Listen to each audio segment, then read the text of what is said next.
서울 청계천 바로 앞 세운상가 바로 옆 세운지구의 최중심부에 들어서는 세운푸르지오 지펠리스 현장을 소개해드릴게요. 이곳은 올해 하반기 준공이 되는데 준공을 앞두고 일부 호실 미계약분이 풀렸습니다. 3년 전 처음 분양할 때 부동산 투자 좀 한다 하는 분들 사이에서 꽤 핫했던 유명한 현장이었습니다. 대우건설에서 시공하는 1군 푸르지오 브랜드에다가 2개 단지 지하 6층부터 지상 20층까지 756개 호실이 지었습니다. 규모가 상당히 큽니다. 전용 21제곱부터 50제곱까지 중소형 평형대로만 들어섭니다. 모든 호실 외부 발코니가 서비스로 제공되어 실제 사용 면적은 더 넓습니다. 발코니마다 간접 조명이 다 설치되기 때문에 하반기 다 준공되고 나면 정말 고급스럽게 멀리서도 한눈에 확 들어올 겁니다. 얼마 전 낮에 직접 건물을 보고 왔는데 밝은 낮에 봐도 외관이 상당히 주변 건물들과 비교해서 예쁘고 고급스럽더라고요. 이곳은 호텔과 오피스텔의 장점을 합친 레지던스이고 주택수에 포함 안 되어 주택수에 민감한 분들에게는 적합한 투자 상품입니다. 최근 을지로 땅값이 엄청나게 상승을 했고 공사비가 굉장히 많이 올라서 앞으로는 이 가격으로 이만한 상품이 공급될 수가 없는데요. 실제로 인근에 도시형 생활주택과 오피스텔로 지어질 것이라고 홍보했던 세운푸르지오 더보타닉이 고분양가로 분양하게 되면 분양 수익을 장담할 수 없어 오피스로 지금 용도 변경 추진 중에 있습니다. 그만큼 앞으로 주거나 숙박이 가능한 신축 분양 현장은 세운지구와 을지로 주변에는 굉장히 희소해질 것이고 세운푸르지오지 팰리스에게는 더 좋은 상황입니다. 세운푸르지오지 팰리스는 특히나 입지가 정말 좋은데요. 지하철 노선이 무려 4개나 바로 인근에 있습니다. 1호선, 2호선, 3호선, 5호선까지 다 가까이 있고요. 2호선, 3호선 환승역인 을지로 3가역 5번 출구와는 1, 2분 거리로 초초역세권이라고 할 수 있습니다. 원래 없었던 새로운 길이 현장 뒤쪽으로 이어져서 세운푸르지오 지팰리스에서 역까지 바로 연결됩니다. 바로 코앞에 청계천도 있어서 자연을 가까이에서 누릴 수 있다는 점. 옆에는 세운상가 힙지로도 있고 도보로 걸어서 종묘나 창경궁, 광화문, 광장시장, 동대문시장, 명동, 남산과 같은 관광지부터 종로의 유명 상권인 익선동이나 최근 뜨는 서술라길도 가깝습니다. 유명 명소들을 다 걸어서 갈 수 있을 만큼 세운제 정비촉진지구의 딱 중앙에 위치하고 있습니다. 어디든 위아래 명소들을 다 걸어서 이동하기 좋은 입지인데다 주변에 대기업, 중견기업 포함 기업체만 약 12만 개, 종사자 수만 해도 약 66만 명입니다. 엄청나죠?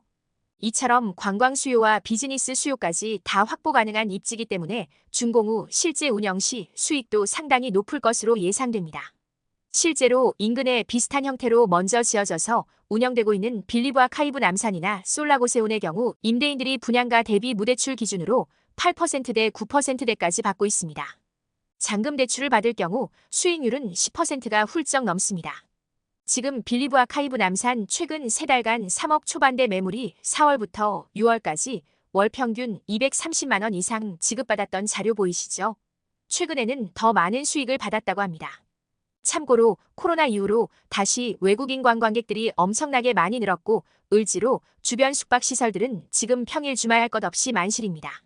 외국인 관광객들이 한국을 오면 서울을 가장 많이 방문하고 그중 중구가 방문율 1위입니다. 또한 사대궁과 종묘를 찾은 관광객이 작년보다 2배 이상 늘었다고 합니다.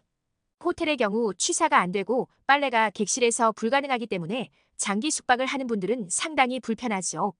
그런데 레지던스는 취사가 가능하고 객실 내에 세탁기나 다양한 옵션들이 설치되어 있어서 훨씬 편리하기 때문에 선호도가 높습니다. 특히 세운푸르지오 지팰리스의 경우 5성급 호텔 수준으로 내외부 인테리어와 구조가 고급스러운 데다 취사 세탁이 개별로 가능하기 때문에 실제로 준공 후 운영이 시작되었을 때 인기가 많을 것이라고 확신합니다. 여태까지 중구, 종로 지역에서 이런 숙박 상품은 나온 적이 없었거든요. 빌리브 아카이브 남산이나 솔라고세온의 경우 위치가 충무로 부근이고 세운제 정비촉진지구에서 남쪽에 치우쳐져 있어 위로 종로나 광화문 쪽으로 가기엔 도보로는 조금 힘듭니다. 입지로는 세운푸르지오 지팰리스를 따라올 수가 없죠. 게다가 외벽 자재나 컨셉이 고급 이미지와는 거리가 좀 있고 내부도 보시면 약간 오피스텔 같은 이미지인데요. 하이엔드 컨셉으로 잡은 세운푸르지오 지팰리스와 내외부 인테리어와 부대시설, 서비스 등 차이가 많이 납니다. 세운푸르지오 지팰리스의 경우 이렇게 입지를 포함해 인근 유사한 현장 대비 강점이 훨씬 많은 곳이기 때문에 준공 후 운영 시 수익은 그 두 곳과 비교했을 때 당연히 잘 나오지 않겠어요? 혹시나 걱정하는 분들을 위해 준공 후 2년간 최소 분양가 대비 6% 수익을 보장하는 것으로 조건이 확정되었습니다. 6%가 넘어간다면 그 초과되는 이익도 배분해드리고요. 무대출 기준이기 때문에 잔금 대출을 50%에서 70% 정도 받게 되면 수익률은 더 높아집니다. 준공을 앞두고 잔금 대출을 해주겠다는 은행은 현재는 두 곳 확정되었고 점차 더 늘려나갈 예정입니다. 상가나 오피스와 같은 수익형 부동산보다도 훨씬 안전하죠.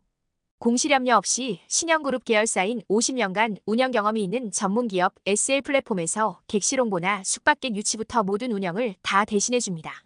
운영비 제외하고 순수익을 배분해주는데 최초 2년은 최소 6%를 보장해드리고 다양한 옵션들을 무상으로 제공하는 등 계약 조건이 상당히 좋습니다. 참고로 SL 플랫폼은 호텔이나 고급 주거단지를 위탁 운영한 노하우가 엄청나게 많은 곳입니다. 3년 전 분양할 당시에는 수익에 대한 보장 부분이 없었는데 준공 전에 새로 추가되어 많은 계약자분들이 만족하실 겁니다. 아마도 레지던스에 대한 오해를 많이 하고 계실 텐데요. 지방이나 주거단지보다는 관광 수요나 비즈니스 수요가 많은 곳, 유명 관광지나 도심에 자리 잡는다면 레지던스는 굉장히 운영이 잘 되고 수익이 잘 나옵니다. 오피스텔도 아파트만 선호하는 분들은 기피하기도 하지만 오피스텔 중에서 입지나 상품이 괜찮은 곳은 아파트 못지않게 시세 차익도 월세 수익도 많이 나잖아요. 레지던스도 마찬가지입니다. 레지던스 즉 생활 숙박 시설에 대해서 단점만 보지 마시고 장점을 잘 파악하셔서 입지나 수익성이 괜찮다 싶으면 결정해보세요. 관광객 수요만 있으면 또 한계가 있기 마련인데 이곳은 입지가 관광과 비즈니스 수요 모두 만족하는 곳이잖아요. 사실 이처럼 두 마리 토끼를 다 잡을 수 있는 입지가 얼마나 되나요? 한번 생각해보세요. 거의 없습니다. 지금 천지 개벽 중인 세운지구에서도 가장 개발 속도가 빠른 3구역에 위치해 있어서 여러모로 입지적인 장점이 많은 현장입니다. 세운지구 개발 속도가 최근 3년 사이에 점점 빨라지고 있는 것 아시죠? 서울시에서 규제를 많이 풀어주고 있습니다. 향후 세운지구 내에서 지펠리스와 같은 수익률, 분양가의 현장은 거의 안 나올 겁니다. 을지로 땅값이 최근 10년 사이 4배가 뛰었고 앞으로도 지속적으로 상승할 것입니다. 공사비도 엄청나게 오르고 있죠. 관심 있는 분들은 홍보관에 직접 나오셔서 객실 내부도 보시고 상담받으신 후 결정 내려보세요. 위 번호로 문의 주시면 홍보관 예약부터 자세한 안내 도와드릴게요. 이상 영상 시청해주셔서 감사합니다. 도움되셨다면 좋아요, 구독하기도 부탁드립니다.